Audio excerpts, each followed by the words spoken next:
हाँ, hi friends, मैं Amay sir. हम लोग यहाँ पे वेक्टर इंटीग्रेशन के और एक सम बढ़ेंगे। यहाँ पे ये पर्टिकुलर प्रॉब्लम जो है ये मैं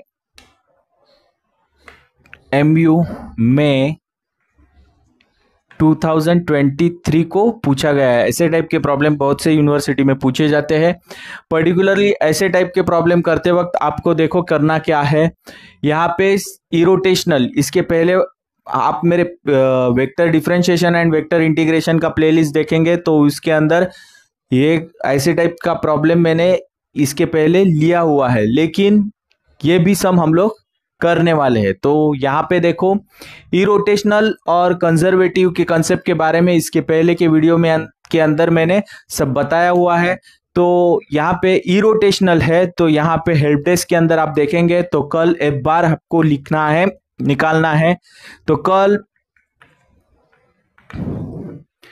F bar is equal to I J and K, डाबा अपॉन डाबा एक्स, डाबा अपॉन डाबा वाई, डाबा अपॉन डाबा Z, F1 F2 and F3 है। तो यहाँ पे आपको क्या करना है, देखो सिंपल सी चीज है, Fy F1 F3 और यहाँ पे डाबा अपॉन डाबा y हो जाएगा। माइनस साइन बीच में आने वाला है। इसके बाद ये माइनस F2 और ये डाबा अपॉन डाबा z होने वाला है। ये i हो गया आपका। इसके बाद माइनस साइन देना है j लिखते वक्त। तो यहाँ पे डाबा अपॉन डाबा x F3 रहेगा, माइनस डाबा अपॉन डाबा z F1 रहेगा, इसका j रहेगा, प्लस डाबा अपॉन डाबा x इंटू F2 रहेगा, माइनस डाबा अपॉन डाबा y, इसका F1 रहने वाला है, ये k होने वाला है।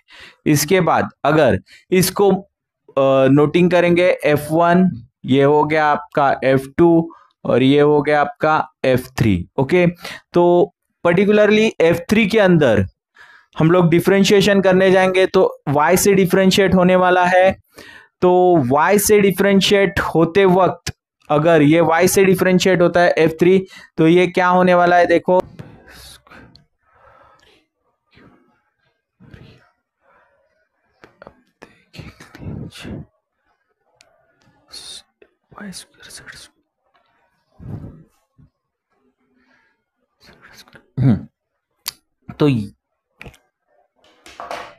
तो यहाँ पे देखो हम लोग F3 को y से डिफरेंशिएट करेंगे तो ये हो जाएगा 6y into Z square, minus F2 को हम लोग z से डिफरेंशिएट करेंगे तो ये तो 0 हो गया, z के अंदर चले जाएंगे तो यहाँ पे ये 6y जेड स्क्वायर हो जाएगा, क्योंकि ये 3 आगे आ जाएंगे। z ये जो फॉर्मूला है, ये फॉर्मूला हम लोग यूज कर रहे हैं। इसके अंदर सिंपल सा फॉर्मूला है, डेरिवेटिव के अंदर वो फॉर्मूला ही अप्लाई करना पड़ता है। बहुत बड़ा डेरिवेटिव तो अप्लाई नहीं करना है इसके अंदर। ये हो गया i, तो यहाँ पे तो ये कैंसल हो रहा है, माइनस साइन। अभी डाबा अपॉन F3 है, F3 को x से डिफरेंशिएट करना है, F3 को x से डिफरेंशिएट करना है तो ये तो 0 हो गया, ये बचेगा 1, माइनस F2 को z से डिफरेंशिएट करना है, F2 को z से F2 को F1 को z से डिफरेंशिएट करना है तो ये तो 0 हो गया, और यहाँ पे ये तो कंप्लीट टर्म 0 हो गई क्योंकि इसके अंदर z मौजूद नहीं है, इसके अंदर है तो उसका वैल्यू 1 आएगा। तो ये और ये चला गया, j हो गया। अभी प्लस लास्ट F2 को x से डिफरेंशिएट करना है, F2 को x से डिफरेंशिएट करेंगे आप तो यहाँ पे 2x मिलने वाला है, ये टर्म 0 हो गई क्योंकि इसके अंदर x मौजूद है नहीं। ओके, F1 को y से डिफरेंशिएट करना है, F1 को y से डिफरेंशिएट करेंगे आप तो यहाँ पे आपको -2x मिलेंगे, y का डिफरेंशिएशन 1 हो जाएगा तो ये भी और ये भी टर्म चली गई। तो अल्टीमेटली हम लोग को यहाँ पे कल f bar is equal to 0, then 0 मिल रहा है, then f is what, irrotational. Irrotational हो रहा है। कैसे हो रहा है? इरोटेशनल यहां तो मिल चुका है। ओके, अभी हम लोग बढ़ेंगे किसकी और, D phi is equal to, ये फॉर्म हम लोग के पास है, डी डाबा upon phi upon X plus phi upon D Y डाबा डी वाई प्लस डाबा फाई अपॉन डाबा जेड डी जेड। ओके, तो यहां पे आप देखेंगे तो ये particular D phi upon D X क्या है? F1 है। तो D is equal to what?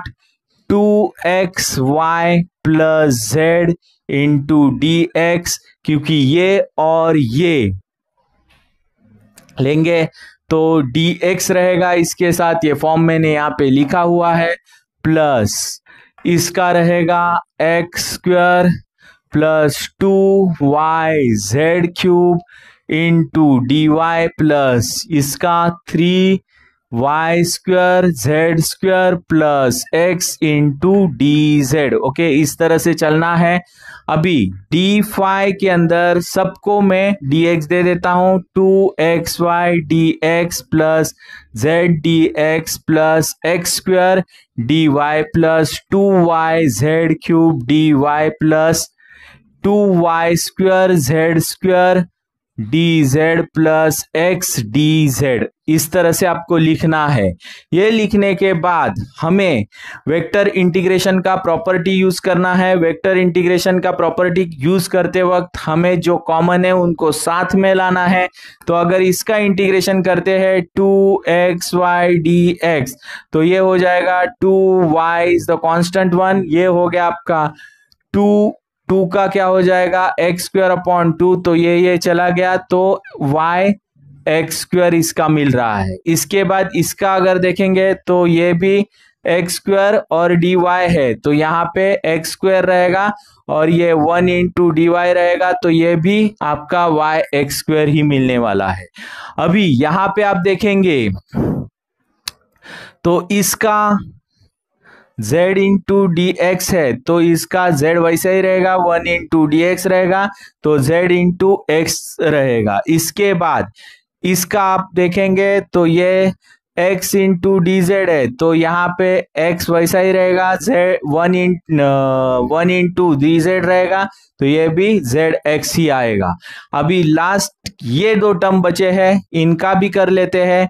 तो 2yz cube dy is equal to, अगर dy से करते हैं तो ये 2y square upon 2z cube, तो ये चला गया, तो ये हो जाएगा आपका yz क्यूब। ओके, और ये अगर करेंगे तो 2y square z square dz, तो ये हो जाएगा 2y स्क्वायर, z का आ जाएगा z क्यूब अपॉन यहाँ पे 3 है, थोड़ा करेक्शन यहाँ पे, तो यहाँ पे भी 3 है, तो यहाँ पे भी 3, ये 3, तो 3 चला गया, तो y स्क्वायर, हाँ यहाँ पे भी y स्क्वायर है, y स्क्वायर z क्यूब रहेगा। तो यहाँ पे आप देखेंगे तो हर एक के दो कॉमन मिल चुके हैं, ये और ये सेम है, इसके बाद ये दोनों सेम है, और इसके बाद यहाँ पे देखेंगे तो ये दोनों सेम है। तो हमें करना क्या है? देखो यहाँ पे देखेंगे तो ये और इसके साथ जुड़ा हुआ जो है वो ये कॉमन रहेंगे। इसके बाद ये और इसके साथ ये कॉमन रहेंगे, इसके साथ ये और ये कॉमन रहेंगे। तो हमें करना क्या है? इनका एक ही लिखना है। इनका अगर मैं एक ही लिख देता हूं तो क्या आएगा? देखो, by integrating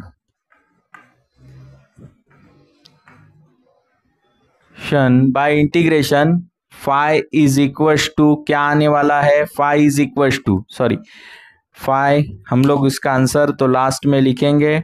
phi is equal to, phi आएगा आपका ये इसका एक ही लिखना है, तो वाई एक्स स्क्वायर, इसके बाद प्लस साइन देना है, प्लस ये रेड वाला बंदा, रेड वाले को साथ में लेना है। मैंने थोड़ा पेन के इसमें थोड़ा ये ग्रीन किया है, इसको रेड किया था, तो इसको रेड करेंगे तो ये हो गया आपका, इसका इंटीग्रेशन क्या है, जेड एक्स। ओके, और लास्ट में इसका मुझे क्या मिल रहा है, देखो प्लस इसका मुझे मिल रहा है Y square Z cube. Okay, इस तरह से इसको क्या कहते हैं, स्केलर पोटेंशियल। तो यहां पे मैं लिख देता हूं स्केलर पोटेंशियल, ये हो गया आपका।